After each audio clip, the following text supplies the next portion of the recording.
and this week we received an email question from Margie in Rhode Island.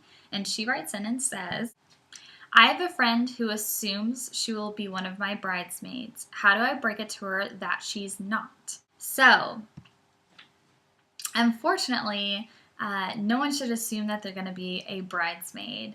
This does not take away the fact that there are times that people do. Usually this happens if they've had you in their wedding and then they expect you to do the same for yours. Sometimes the best thing to do is to just not say anything at all. If you confront them and say, hey, you're not going to be in the wedding, they could take this as rude or very abrasive. But hopefully they kind of get the hint if you don't actually ask them to be in the wedding. So sometimes just not saying anything and then making sure that your other bridesmaids know that this particular friend isn't going to be in the wedding, especially if they're friends together. You don't want them to have any awkward situations where they're talking about your wedding and expecting that particular friend to be in the wedding also. So just make sure you're kind and courteous to them in every situation as far as when you're talking about the wedding itself.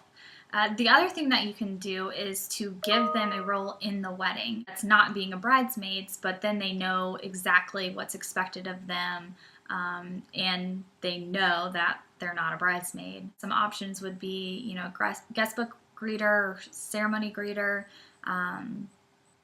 You could have them help out at the reception.